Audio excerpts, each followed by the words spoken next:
Hello, everyone, and welcome to the Wild Wisdom Wellbeing virtual couch again. And today I am so excited. I have with me Charlott Fagergard. Oh, Dan, yeah. I looked at one of the lives that you did, Carolyn Williams. You were on her show and you talked about how to pronounce your name. So I hope I kind of got that right. Swedish surname.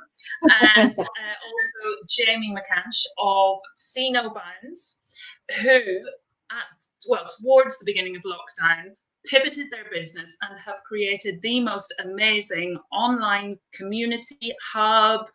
So I wanted to invite both of you on today to talk a little bit about why you set the hub up and what your plans are, what you're doing with the hub. And I know you've got some amazing ideas on how you're going to kind of turn it around and support young people as well. So with no further ado, I shall hand over to you guys and just to tell us more about it all. So why did we start the hub, love? Well, it's a dangerous thing to hand over to Jamie. I think so. The reason why we expanded, so our work used to be very much within the disability market. And during the lockdown, obviously, Jamie's talks and schoolwork and with learning centres all got cancelled. So I was literally sat there with 150 emails overnight, cancelling appointments. And it was quite scary for a couple of days. We were like, oh my gosh, we haven't got a business anymore. What are we going to do? I think I might have had a little bit of a moment as well. You had a little bit of a meltdown. Like I threw my toys out the pram a little bit. Do you know what I mean? The baby was gone. Yeah. And I think that's the thing that we have to remember is like I set See No Bounds up in 2014. So 6 years down the line, and here I am watching the business collapse, right in front of our eyes. And we weren't on our own. Do you know what I mean? This is not a single sob story. That this was reality for so many people. And we were faced with two choices. We either shut it down and go from there, or we rethink, reorganize, and go from there. And to be honest with you, thinking outside the box is very much what we're good at. So that's exactly what we did, wasn't it? Yeah. And so I heard an interview on the radio with a lady who wanted to stay in touch with her grandchildren. So she was a grandparent. And they didn't know what to do. They didn't understand all the different channels like Facebook and WhatsApp and all of that.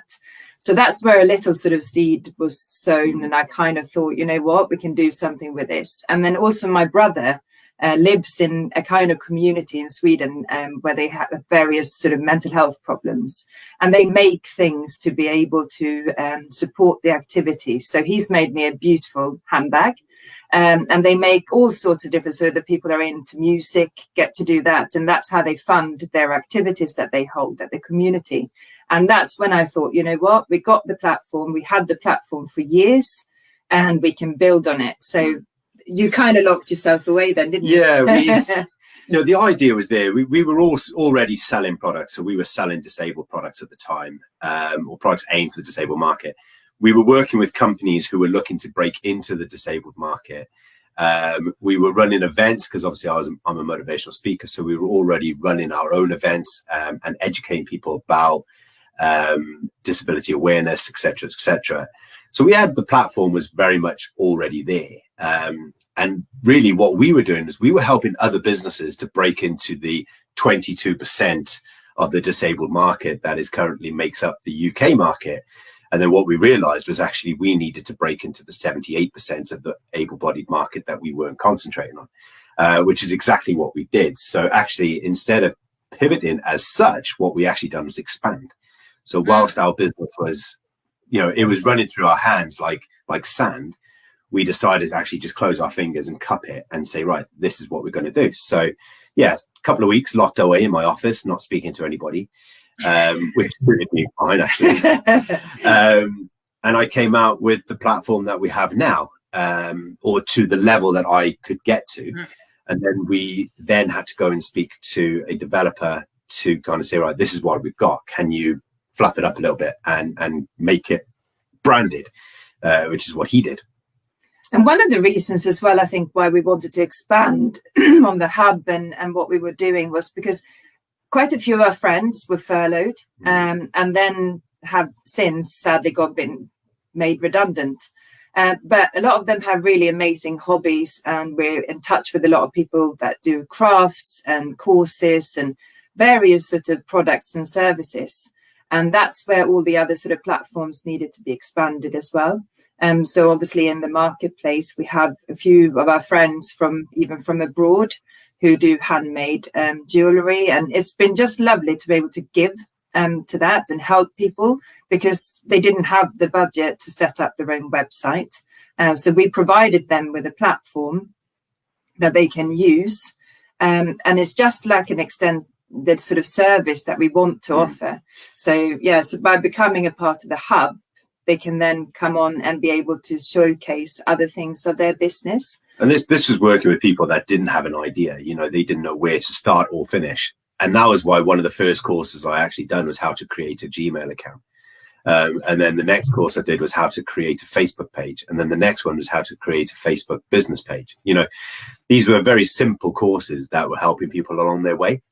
And we knew that everybody was struggling, and we knew that money was going to be tight for everybody. So we offered out free membership, completely free membership to the hub for everybody that was looking to basically try and survive during the immediate pandemic when the country was shut down completely. And that was very, very successful. So, we've received a hell of a lot of gratitude for that, which made it all worthwhile. So, we're a business, but we actually built our business model on seeing other people thrive rather than just having to survive. Working together as a community. Yeah. And I know that you guys are amazing, because I'm a member of the hub myself. And I know that you are so good at making connections. And Charlotte, with your background in events and hospitality, you are so good at connecting people and promoting people. You do so much, all for this free membership at the moment. And you've had podcasts, and you've had meet the member slots, and you're running competitions. Is there anything that you're not doing? Can you tell us a little bit more about all the different categories that you've got? Because it really is a community, isn't it? You've got everything there that you would find in like a village, a real village, but as a virtual community. Yeah. So we have the 5 main sectors of the site. So we have the hub, which is where people advertise their business. We have effectively our landing page. I always call it the foyer. So you get to the landing page and it breaks it down into the different sections. So you can then enter the hub, which is basically the pin board where people can list their businesses. We do back pages. We do all sorts of stuff around that. So I always call that yell.com on steroids. We have an amazing range of genre, literally from A to Z. We have accountants, we have IFAs, we have well-being coaches, we have business mentors, we have dog walkers, we have hairdressers, we have pet products, right down to training schools. Everything is in there, and we are always looking for new members to join in. So that's the hub. Then you come out of that room, you go into the school, where companies that are in the hub can then also sell courses that they do. So they can do that in there, and they can sell them as packages or individual courses. And we've got kids French, kids Spanish, Welsh, adult Spanish, adult French, NLP training, holistic training. We got all sorts of there. We've got accredited training. We've got with one company we work with, we can offer, I think it's something like 130 online courses, from manual handling right up to first aid, to food hygiene, to food handling. It's such a wide range, which we love that fact as well. Then you go into another school, which is another area, which is the marketplace, which we're addressing at the moment. So we're addressing how that's going to be. But basically, our members can advertise their shop within the marketplace. And that can work on different models. And we're looking at how we're going to make that and how we're going to improve that to better assist the members that are in there. And then we have the events board. So you can go into the room where they hold all the events. So the main hall, if you like. So the events board really had a massive push this weekend with the ASFest. So I listed, I think, over 300 events, which were just incredible. And we had all for Papyrus, so suicide prevention in young people. So we tested the system to the max this weekend. I think. We ran 300 events and we covered 10,500 people. So it was, the website sustained it, which was interesting. But I think it's credit to the platform. We have our own hosting on the platform, and a lot of people don't understand the concept of this. But if you think about hosting and how you run your website, this is the area that people try to save money on, but actually it's the bit where you need to spend the more money.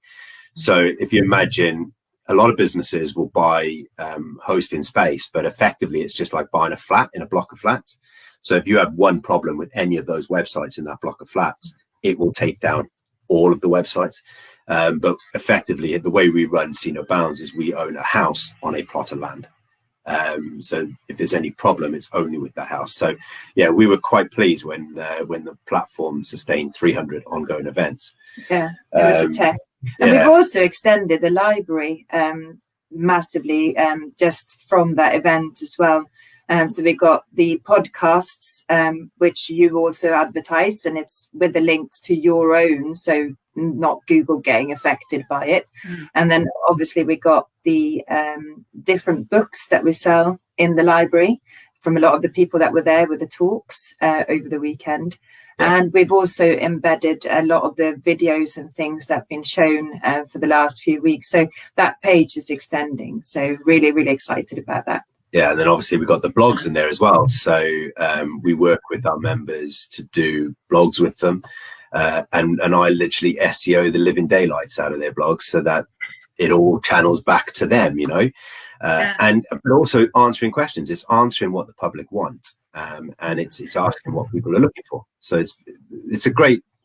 And, so many people blog, but they don't really know what they're blogging or how to get traffic to their blog. And we're really lucky. We done an interview yesterday with Sarah Tamsin, and she actually just justified that what we were doing was working. So yeah, great. Well, the one reason why she came on, because she's actually super busy, and she came on the hub just for the backlinks. Yeah. And we were like, oh yeah, we didn't think about that when we set up the free lockdown offer, but that because we phoned her up and asked if she wanted to advertise, and she said, I can't advertise because I'm too busy. Yeah. So it was quite fun, wasn't it? It was, yeah. So it's lovely that people that are logging, that some people that are like, experts in their field have actually seen us as a commodity and gone, if I use their website, I can then get backlinks to my website, which is exactly the service we're trying to offer. So, it just means that if the professionals agree with it, it must be right, huh? Let's hope so. You've gone global now, haven't you? Having started out as much more local, you've really gone worldwide. Kind of happened by accident. But we got a really lovely relationship with Climb Online, Joseph, and he actually, I just spoke to him before we came on, and he said, you're one of the lucky ones, Charlotte, because they just sort of changing the strategy of who they take on, but they have helped other members of the hub as well. So they are in the hub, and they've been absolutely incredible with their support. And that is how I love his podcasts. It's often about subjects that are very close to my heart, so I tend to listen to them when I walk the dog, and I come back and I have these million ideas afterwards. And that's how I got in touch with Tom Cronin, who's setting up the Stillness Project, and I got his book, The Portal, and I just think that what he's trying to achieve is incredible. And that's how we spoke to him and got him onto the hub as well. And then we had Joe Chan, who we got in touch with in Singapore, and he's very interested in what we sort of doing with young people and what we're trying to sort of expand on in the future. And he was adorable to have on this festival. Nice, he was so excited, and he was, because this has never really happened before, not such a huge virtual festival that actually gone global. And I think it's new for people, and that's what we experienced over the weekend, that it was very new people were a little bit scared. They didn't really know what to do then, but we did it, and it was, you know, lovely to have somebody from the other side of the world. So having done the festival, I know that it's very early days yet because it was huge, massive. I don't know how you managed to get all the listings done and everything. It was, yeah, just enormous. Are you planning to run some more in the future? Yes. Yeah. So we tend to do events. So I'm actually working on the next competition, which you very kindly have offered to host for us as well. So that's going to be exciting news coming out hopefully tomorrow, because it's the 1st of October. And we also got an event which is Wear It Pink for breast cancer on the 23rd of October, which is with a lady called Helen Jones from the Gin Tin Bar. And you have got involved with the events this time and gone to Jim Thompson, haven't you? Yeah, so I work quite closely with Jim Thompson from the Lions charity. We do a lot of charity work, as you can probably tell. So November and December, we're going to do stuff around Christmas, a Christmas market, maybe a Christmas fair. It'll be run very differently to how the US Festival was run. We made a lot of lessons from the US Festival. So it's going to be run very differently to that. But yeah, hopefully it'll still be as exciting. But it's going to be a lot more live via Facebook rather than Zoom links. We think that one of the problems that we suffered with was people were a bit unsure about going into Zoom meetings. And then we realized actually that what people really wanted to do on the weekend was not go onto a Zoom call. What they wanted to do was lie on the sofa and chill out and watch what we're doing. And why not? So that's why we took it onto Facebook and we went live with that. And a matter of fact, we hit nearly 20 hours of StreamYard coverage over 3 days. We even had an email from StreamYard going, only 10% of the companies that we work with hit this much coverage in a month. You've done it in 3 days. Is everything okay? They probably wonder what sort of videos was out there. I know. And we were banned from advertisement URLs on Facebook over the weekend as well. So that threw up a few challenges. Well, I wasn't. Charlott was. She's the one who was in the sin bin. I was fine. Yeah, I ended up in Facebook prison. And we're very much about the events, and we're very much about that support that we can give and the platform that we can provide, because we know it works. And then it's just trial and error with what works and what doesn't work. Yeah. And yes, we noticed this weekend people do not want to commit to things over the weekend because I think a lot of us have zoomed out.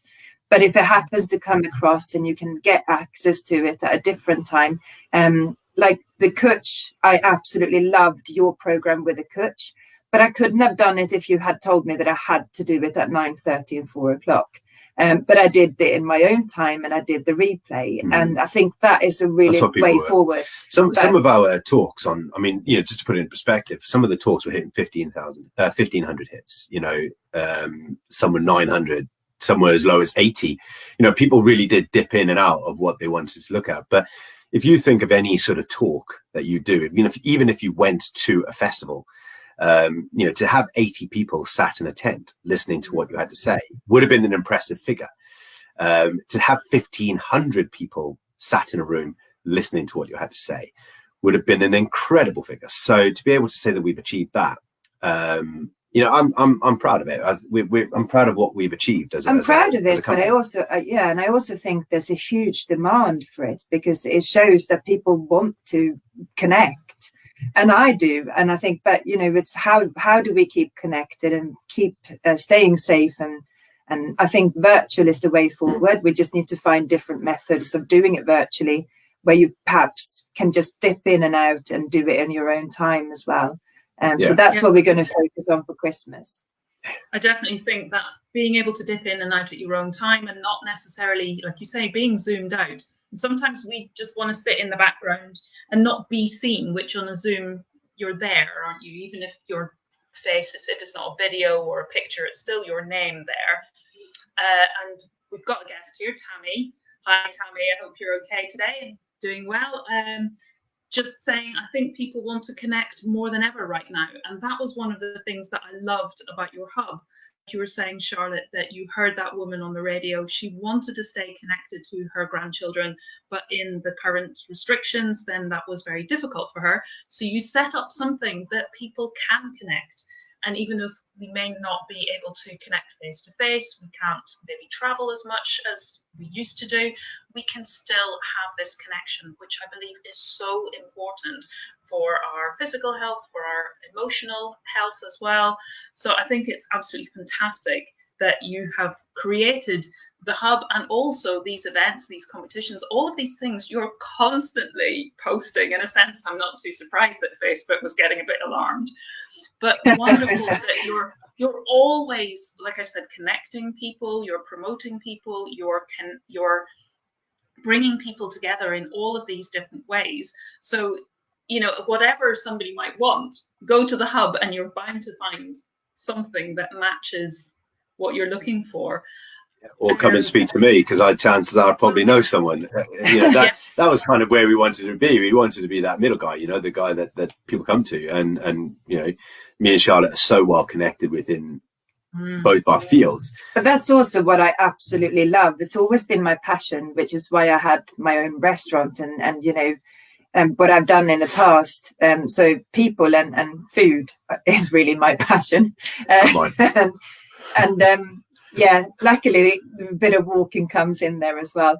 But yeah, I love connecting people, and I love people. And being able to do what we've been doing during lockdown has also been really helpful for both of us, because we are people. You know, we like to focus on people, and being locked up, you couldn't. So going virtual was the only way forward, really. Yeah, we just want to see people succeed. You know, it's not necessarily about the money for us. You know, I know that seems a cliche. We've got money. We've got a lovely home that we live in, and we got our camper van, and our, you know, we have our holidays. We're a unit. We haven't got children, so we haven't got those commitments, and our commitments are low. And it's See No Bounds is never about that. See No Bounds is about seeing people succeed, and it's very important to us that if one of our members is succeeding and being successful because of something we've done, you know, that's a massive tick in the right box, isn't it, for us? And it's amazing, that really does shine out in everything you do, which I think is why your hub and everything that you're doing is so popular, because people just see that you're giving it from the heart, and it's not for anything. It really is for the hub members rather than for the hub itself. It's for the members, for the membership, for the people who connect in then and get the services, the products, whatever it is that they're looking for. And Charlotte, going back to, you were saying you love people and food. You have this fantastic virtual wine tasting and menu tasting. So yeah, it's fabulous. Yeah. But the wine tasting, so they actually doing harvesting at the moment, which I should have been at if we weren't in lockdown. But White Castle Vineyard, I've seen them succeed since 2009 when they started, and they really worked so hard. They're lovely people, Nicola and Rob. And I thought, you know, they won so many awards during lockdown, and so did the Castle Inn and the pub in Usk. They won the best pub of the year, and nobody could shout about it. Nobody could do anything about it. And what I've done in the past, one of my jobs used to be to match up wines with food and do tasting menus. So I said, right, okay, we're going to do wine tasting with a takeaway tasting menu. And it was hilarious because I think it was one of the first big virtual things that we did. And most of my friends thought that the wine was going to pop out of the laptop. They were like, how do we get the wine? So what Jamie and I ended up doing was driving miles. And I must say, we had a little bit of a grumpy driver at the end, because we went up to White Castle Vineyard, collect all the boxes, and they beautifully done them individually to everyone. The car was full of wine. So we had a car full of wine, and we were then driving around the countryside and lanes all over to deliver their wine boxes. Wow. Yeah, and that's not including the fact that one of the postcodes took us about 30 miles out of the way. You know, so that was why Jamie turned into grumpy. We ended up in like Abergavenny, where we should have ended up in Monmouth. Oh yes, it was all exciting. It's a challenge around here, I know. Yeah. And I couldn't even get angry because my mum was in the car with us, so I was on best behaviour as well. But I love that you come up with such innovative ideas that because nobody else would think that you could do something like that when we can't see each other, because you think of that as being very social, and yet you managed to do it so successfully online and yet still have, you know, your glass of wine and your little nibble.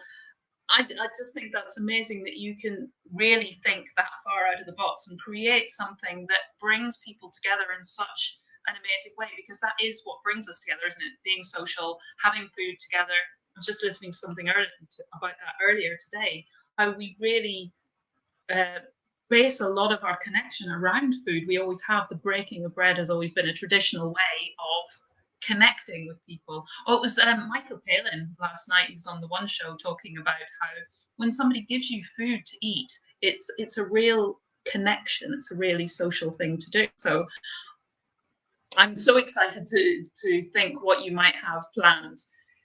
I mean, obviously, I'm excited. Yeah, so am I. Don't worry. I don't even know what they are half the time. There's so many members out there, and I think, you know, the virtual wine tasting has actually gone global since. So, you know, in Australia, and we'll be connecting now all over the world, and we don't have to travel, which is, you know, we don't have to travel as much as we do for meetings and things. It can be done virtually. And of course, we want to see people again. Of course, we want to be able to sort of meet in person. But I do think that what's happened has shown that we can do things a lot differently, and to also sort of save on, you know, the environment and kind of think before we do. And also that things can expand globally very quickly with the virtual events and stuff that you can do, because you can connect with people that you might not have spoken to for years. And or maybe ever. You know, maybe that's the cultures, connect with these things, and we can do these things much more consciously. So travel more consciously, and maybe only travel for holidays and that sort of thing. We don't have to travel for meetings when you might be nipping to the other side of the world and back again and not see the place anyway. You're not getting that taste of the culture and the people. You can do that when you want to travel, but for everything else, you can do it virtually. Yeah, one of the things that I'm really grateful for over the last sort of couple of months is that extra connection, and Cenobounds does that. You know, we're an online community center, but the community, you know, a community is what you make of it. A community could be made up of 5 people or 5,000 people. You know, a community could be made up of 5 million people. It doesn't matter what that community is. It's just the word community is bringing together. And what we wanted to do was to be that epicenter of those people coming together. And we have businesses all over the country now doing just that. And I'm connecting, you know, companies daily. I do referrals over, and I'll be connecting companies from here to here and all over the place. And that's what it's all about. But, you know, it's just, when we were thrown into Zoom, and I use that because it's the main platform that people are using, because when we were thrown into the Zoom world, at first I was a bit like, wasn't really sure about it, but now it's second nature. And I love the fact that in one day I had 5 meetings, and in 5 meetings I was in 5 different locations across the country. You know, how incredible is that, when you can speak to someone and they may as well be in the room next door. And you can do it in not only 5 locations, but 5 countries, which you would never be able to do in real life. Yeah, and even the school that's picked up as well. Yeah. So we've done webinars. Yeah. With he had a little encore the other day with going Jamie. Yeah, look, I mean, I'm not going to lie, right? Our passion is still young people. I love young people. I love working with young people. I love seeing young people succeed. I love seeing young people grow. And yeah, so my work with young people is still very much a big part of what I do. And it makes me giggle. Yeah. Because I'm in the other office, and the awesome. questions that they come up with are just incredible. So yeah. Yeah, innocent. You know, they're quite happy to talk about my disability and ask you questions about it quite openly. And because I'm open-minded, I'll just answer them. I don't hold back. I just answer the questions they've asked, and they take a lot out of it. They take a lot away from it. And it's nice to be that kind of central, where you are inspiring a new generation, because, you know, we are all the future at the end of the day. You know, when the world decided to stop, time stopped, and the world pivoted, and now we're looking at the future. You know, we're all pioneers of the new way. Pioneers of the new way of doing podcasts, pioneers of the new way of doing business, pioneering new ways of education, pioneering new ways of promotion. You know, these systems that are in place now are because of this current situation. And I think that, it you know, as always time takes goes on. that crisis, isn't it? Because crisis, I was sharing in my coach that crisis in Chinese is danger plus opportunity. There's always new things that come out of opportunity. There's a lot of new creations that come out of war or tensions, because it forces us to think outside of the box, to do things a new way. And Tammy's just saying about how schools are doing Zoom meetings now, that they're providing teaching to kids maybe who are having to self-isolate, so it's having to be done online. So it's wonderful. And I agree with you, Jamie, that the kids, the generation of the future, great to invest in them, amazing to see them grow. And I love how open and just direct they can be, because they don't have all the hang-ups maybe that adults might have, and they'll just go right straight in and ask those questions. And when you can openly answer them in the same kind of attitude, I think it's amazing. But on that line then, can you tell us a little bit about your plans for investment for the future for children, for young people through the hub? Right. So I've been doing this for a long time. I've been working as part of the Young Entrepreneur Program for some time. And I love teaching young people how to set up a business, how to run a business, how that they can become self-sustained. It's very important, and sustainability is something that is important to me. You know, there's all well and good running a business, but if it's going to collapse after 2 years, you're not really running a business. You're filling a stopgap. So I love working with young people, and with the idea of how Seen No Bounds can work, is it means that we can give those young people now a platform in order to start promoting themselves and get out there into the big wide world and online. That's already happened, which I'm thrilled about, because I've been part of many sort of young adults teams sort of within the hospitality, and seen them pivot and kind of go into coming in as a washer up and finishing off as a head chef somewhere with a Michelin star, and it's just wonderful. And to be able to help them along the way is something that I'm really passionate about. And we've had quite a few people that come onto the hub when it was free, very, very nervous.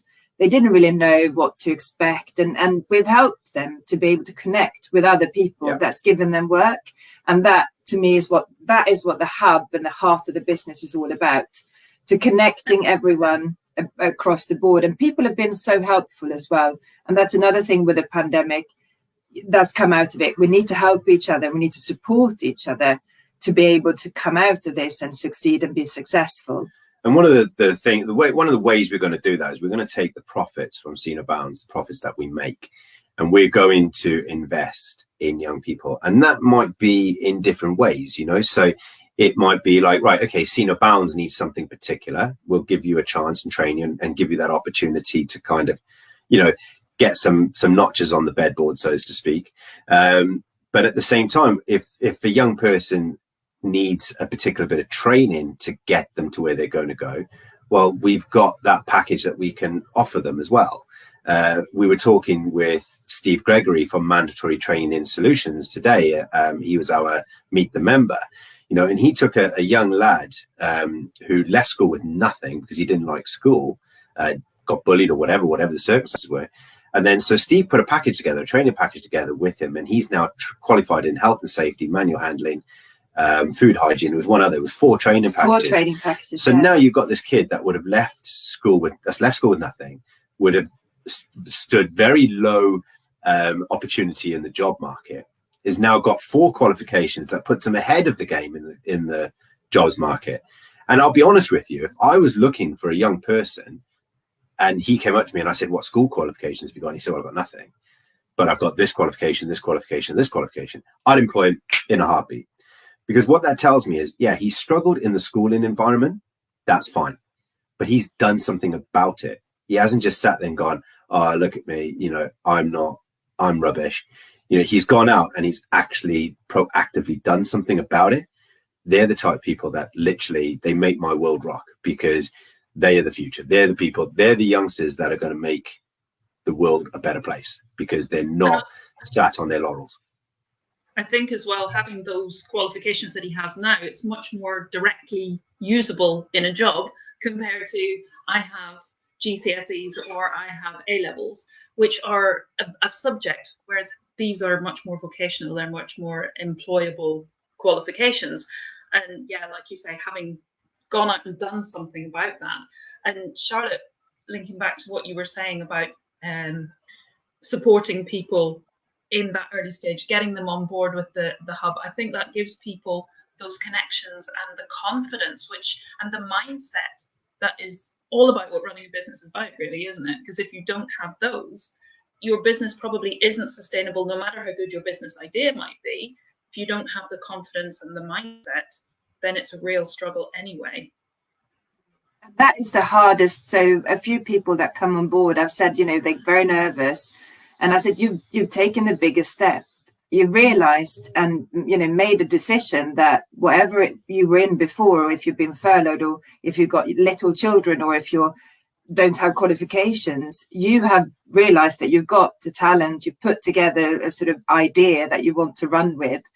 And if we can help along the way with that, that makes my day. It really does. And it's just being able to support, because we've all been there. We've all started out, and it's hard.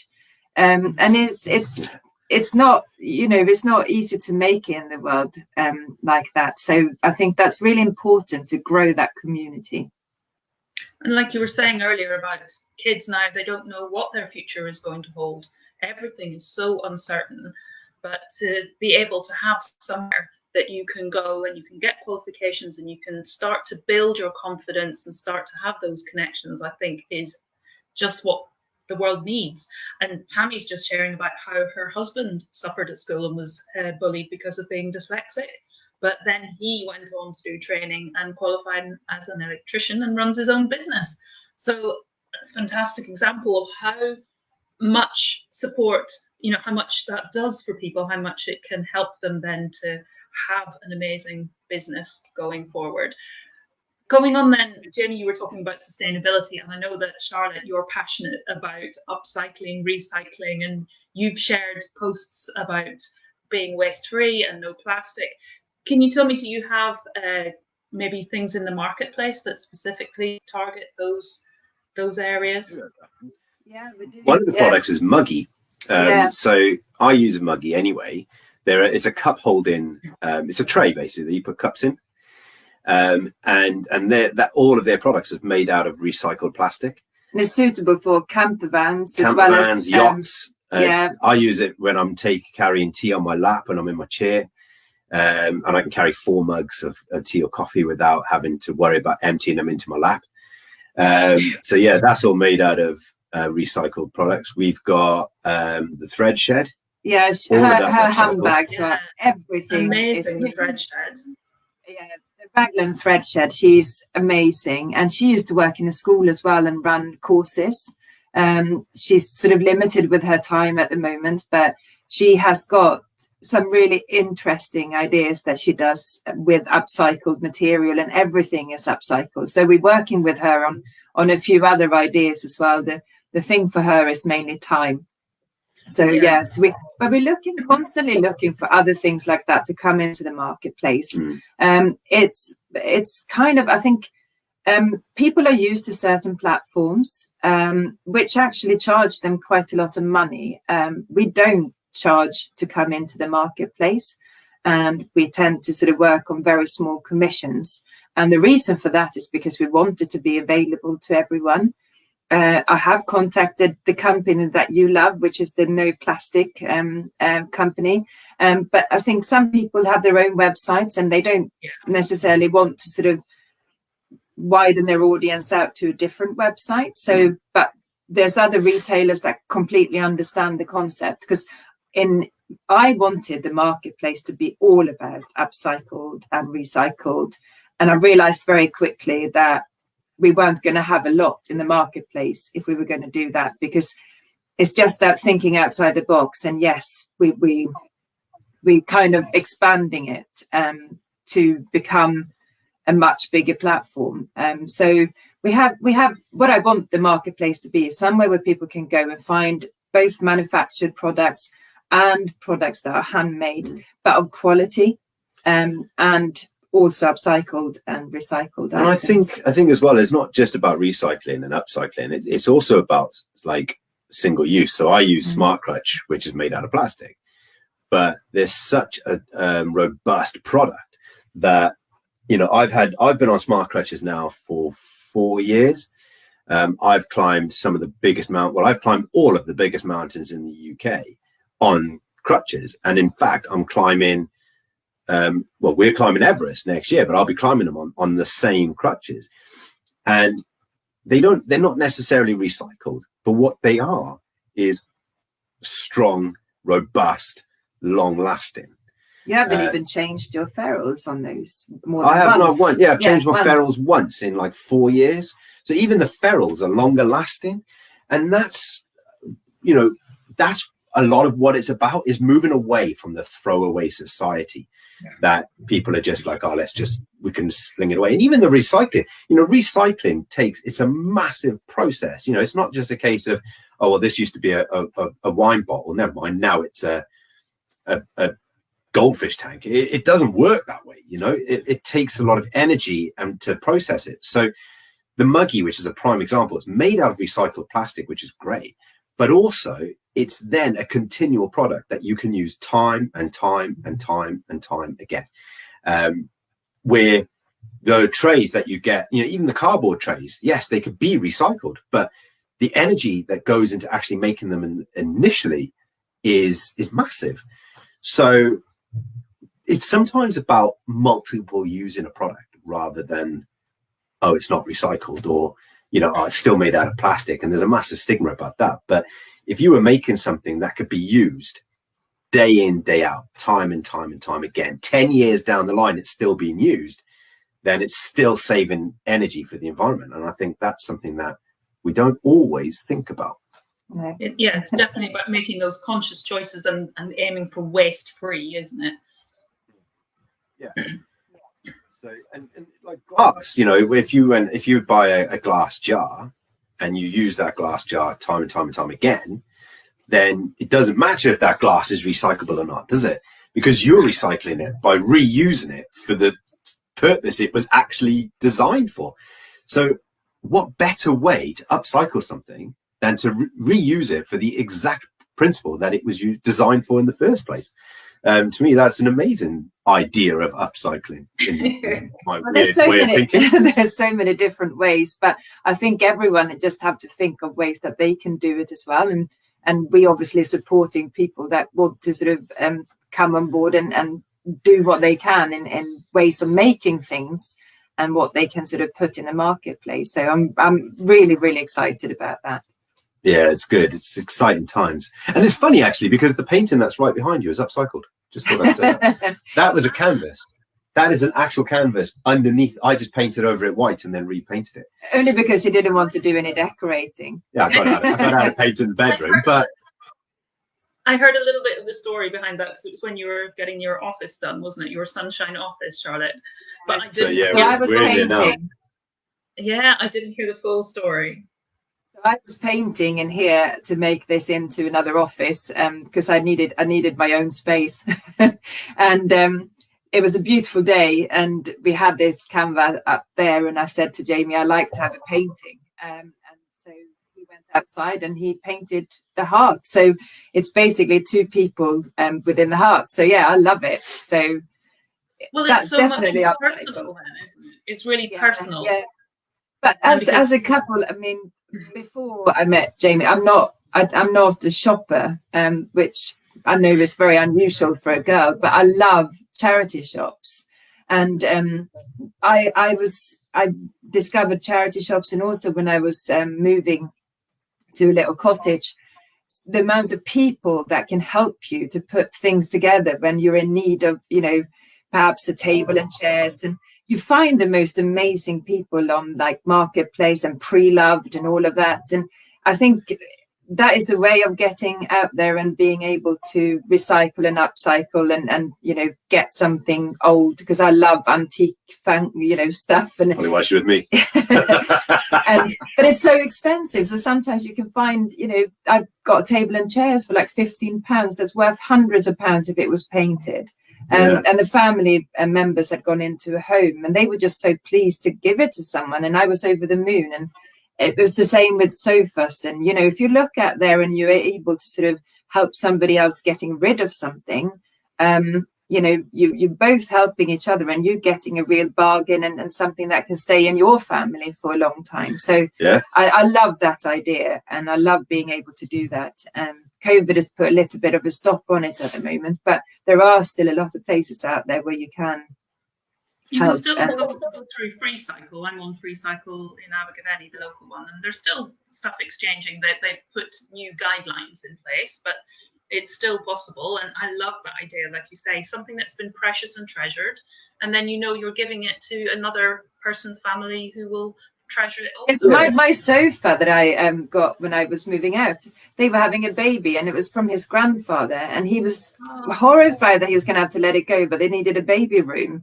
But to give it to somebody that, because we still friends on Facebook actually, and he sort of said, he knew that it was somebody who was going to be able to use it, and it was the most and that comfortable. Then got recycled sofa to someone else as well. So that's now with a friend of mine, Penny, and her grandchildren now has the sofa. So so it's been going in generations. So she knew the story, and that's just lovely to be able to help somebody like that rather than just sticking everything in the tip. It's brilliant. You've only got to walk around our house. So Charlott's office, which is this one, the massage bed, which I use pretty much daily, is like 25 years old. Her desk is made out of a set of wardrobes, and they're about they're about 40-year-old. Her desk. I don't know if I can do it actually, but if I just so that's her desk. Oh, excellent. And those wardrobes were upcycled by my mum and dad when they first moved into the house, when they first bought this house 30 years ago. And my desk in my office is also recycled from an office unit that they had to change all their office desks because of social distancing. So they had to get rid of all their office furniture. So we got a load of office furniture from them, and that's what created our office. So everything in our house, pretty much everything in our house is kind of upcycled or recycled. Well, I love when things have a story. So that's kind of where I am with things that we buy. It's if we find something that's got a little bit of a story behind it, I like to put that together somehow. Yeah, the wardrobes in our bedroom are older than I am because my mum and dad had them before I was born. So it's really strange. So we've inherited a lot of stuff by buying my parents' house, but hey. But it's lovely that it's your parents' house, so the stories stay within the family. Absolutely. They've come all the way from South Africa. I don't know if anyone has ever seen Escape to the Country, but I've seen the mystery houses on there, and we call this the mystery house. Because it was one of those houses that I kind of didn't look for. And then I woke up at 3 o'clock in the morning and said to Jamie, right, I think we should get your mum's house because she wants to move out and we're buying that. So it was 3 o'clock in the morning. I can honestly say I didn't give two hoots about what she was saying until 7 o'clock in the morning when I woke up. I always get the best ideas. 3 o'clock in the morning. Yeah. But and it's funny because that's what makes me and like Charlotte and I such a good team is we are very similar in a lot of ways. So I have these wild and wonderful ideas at different times to Charlotte, not at 3 o'clock in the morning because I'm not that crazy. But we are very good at going, I've got this amazing idea, let's put it into practice. And then we'll sit there and go, oh, okay, well, let's work it out. Let's figure it out. The difference is that Jamie got a new idea every hour. And if it can be put into practice or not, it's a question mark sometimes. Absolutely. And I'll be having a conversation with someone and go, I've got this idea and it just come in my head and I've got to write it down.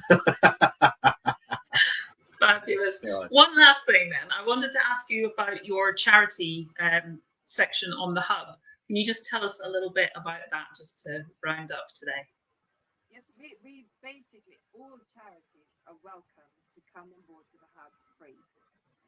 And we then work with the charities. So we've obviously been working with Papyrus, suicide prevention for young people. Yep. And the next one is Wear It Pink. and then it's going to be the Lions of Newport and Usk Vale. We're in talks with St David's to get them onto the hub as well. Yeah, and the Access Adventures is a really close organisation that we work with as well. Yeah, the Mental Health Monster. So they're a young company, really young guys who've all suffered with severe health issues. They're on there as well, and we don't charge them. So they got some really good stuff going on. Yeah, and it's promoting them and be able to sort of share ideas and things that we can do to help them. So we tend to work with the charity, whether it's personal or within the business, every month, and run a sort of an event or promote them in any way we can. If they got events coming up, or if they got a book or by somebody that's associated with that charity, we help them to promote that. So Access Adventure is another one. So Access Adventure actually was one of the first charities we started working with. And they help people with disabilities get into adventure activities such as water skiing and surfing, etc. So yeah, they were one of the first charities that we've ever worked with, and they were one of the winners actually of the competition that we just run. So yeah, the best website and friendliest website. Yeah. So I was just watching the live from that. It was quite a long list of great companies who came out tops, wasn't it? Carol has done an amazing job, and it was her idea, and she absolutely loved it. She just found it really fascinating. So yeah, we were thrilled to be able to part of that, to be honest. And it's wonderful that it was such a different type of businesses that came top, because obviously there were a few there that we kind of expected to come top if it's their line of business. However, there were people there as well who had worked really hard. So another one was O'Brien, who basically she's done her website herself and she came at the top. So I was really surprised. I didn't know until you said, Jamie, that she did her own website. It's interesting stuff, and it's really funny about learning about our members. I love where company names come from, and I love that journey.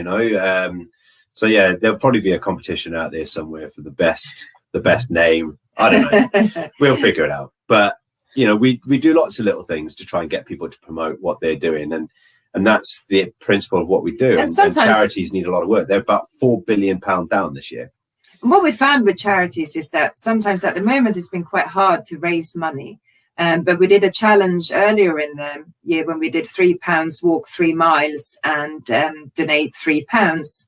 And that was so successful, and people who hadn't really walked before started walking and are still walking, and all they did was donate £3, and some people donated a little bit more, but it's just, everyone can usually afford a couple of pounds, and it's just to get the nation kind of helping out in any way we can.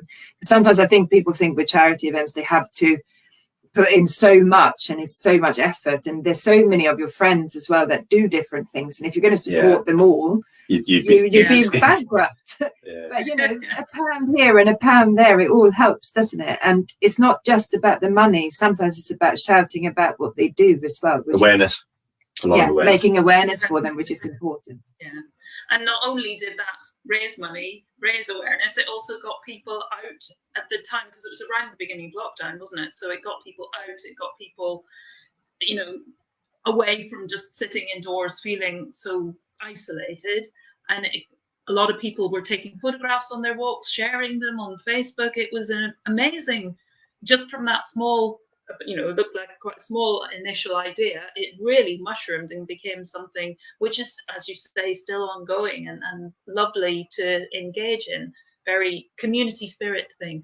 And I love that you make everything so personal, that you really know the companies you work with, you really talk about them as individuals and not just as this company and that company and just putting a name out. It's actually people, and you're talking about stories. I love that about your work.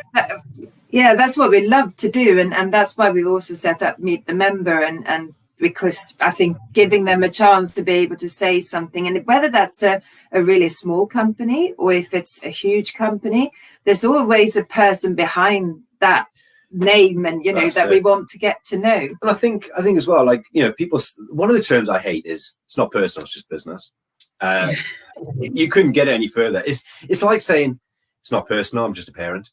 You know, it is personal. Like our business is personal. If someone says something about our business, you know, I take it personally. If someone has says something bad about our business, I take that personally. But if someone says something good about the business, I take that personally as well.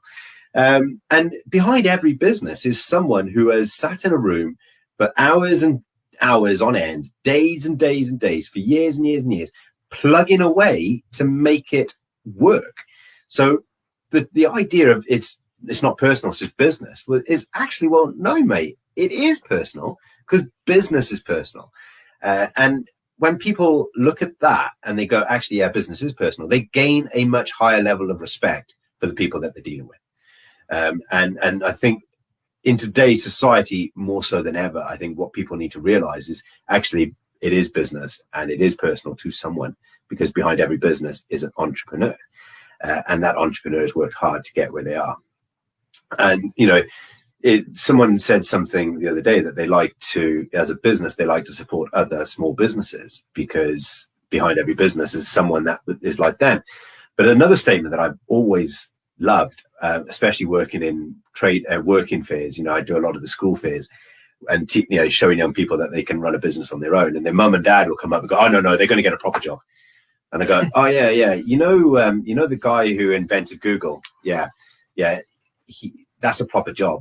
By the way, the person who now, you know, employs 3,000 people, because they're doing proper jobs for someone who decided to set up their own business. You know, it's understanding the fact that actually at the end of the food chain is actually someone who started out in their garage or in their front room. You know? But I think that's the one thing that's so important to teach children and young adults, and you know that is possible. If you have an idea that you want to run with, a lot of the time what we find is that people perhaps don't, or that they don't get the support from parents, because it's a scary world. And if you've never been in that world yourself, you kind of probably think, oh, they got to go out and earn money, and don't get any ideas that you're going to get big and good and, you know, do this. It's and I think anyone who is sort of an entrepreneur and want to run their own business, you got to have determination, and you got to have the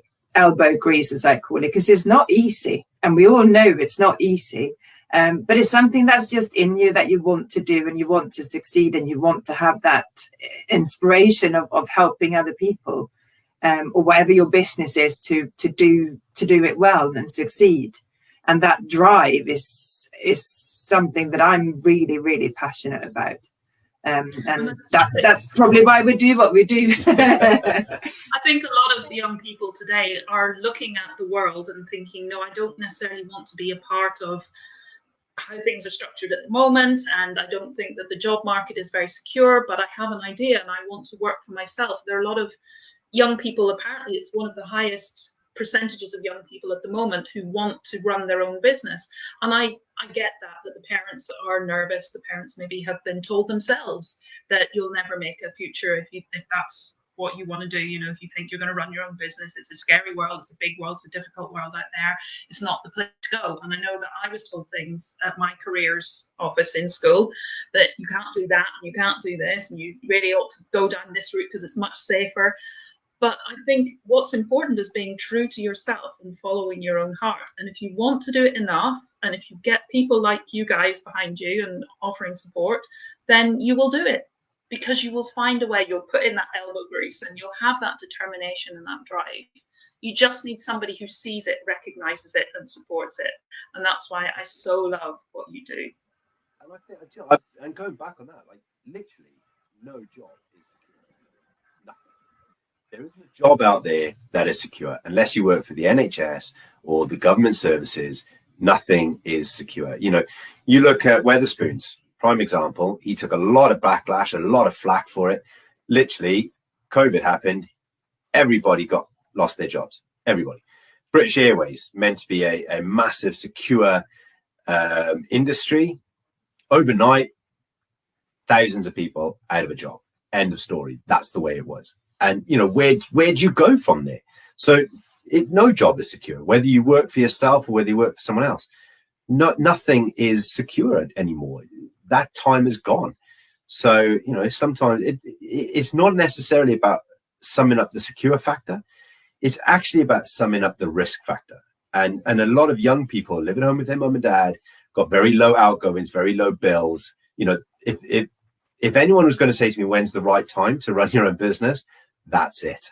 The time when you don't have any outgoings, right? Because the time then when business becomes scary is when you've got 3 kids under your belt, a mortgage up to your hilt. Then all of a sudden running your own business is a bit of a different matter. But if you set up a business whilst you're living at home, with no outgoings, you are in the prime position to make mistakes.